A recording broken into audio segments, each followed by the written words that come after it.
Hello and welcome back to the Project Hercules Diaries on a rather wet morning where unfortunately all the rain we've had recently has been the final straw for the flat roof on the garage, and it started to leak a fair bit more.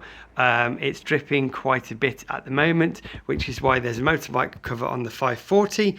Most of the drips are just going on the floor. I've had to move the bike itself over a little bit, and that becomes a priority now to fix that roof. So I shall be up there later, perhaps with a bit of mastic and gunk to try and seal the felt, but it really needs a new roof, and that can't be done with a rubber roof until a bit later in the year when it's a bit warmer.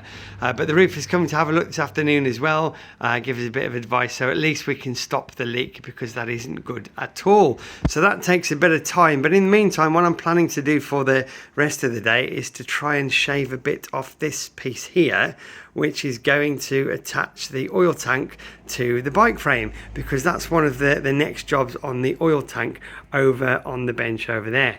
Or should I say over here. So this is going to be welded to the oil tank. I'm going to turn it down so it's round, and I'm going to cut a left-handed thread in. That will be welded to the tank, and then I'll make a matching piece in steel with a right-handed thread welded to the bike, and then a special nut that when you wind it, there's a left-handed thread on one end, a right-handed thread on the other, and it will look rather smart when it's done. So I figured I should probably pull my finger out and make at least this end of it. So this bit will be cut in half. And we'll have the left-handed thread in each half, and they can then be welded onto there, and the whole tank can go away to Neil, who can buzz it all together for me. But what I'm going to do is, that's flat and the tank is slightly radiused, so I'm just going to cut a slight curve in there so it's a real nice fit on there, and that means using the rotary table. The rotary table.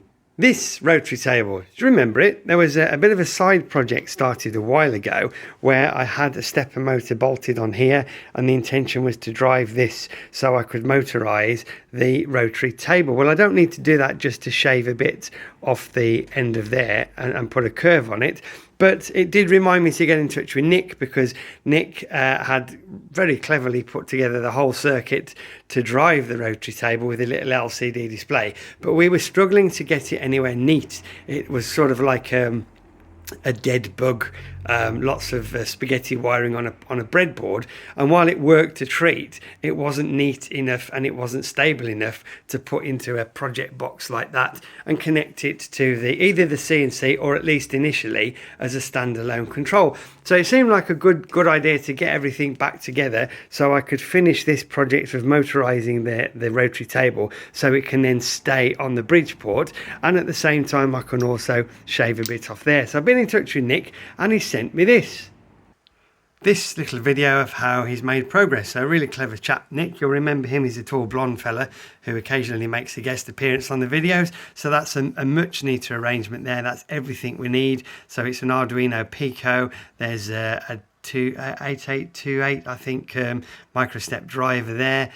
This is the driver for the LCD display, and what you can't see in here, there's a turn and push button. So with the turn and push button, you set the speed of rotation, you set the index in degrees, and when you press the button, it will rotate the table to that extent. And as long as you keep going in the same direction, there won't be any backlash issues at all. So if I get this to work, hopefully, it'll be just a little, there you go. It just shows it moving around each time. So I plan to pop see Nick at some point and fit all that into a project box and finish the rotary table. So those are the jobs at the moment, and that's where I've got to. As usual, thank you for watching. More updates will follow.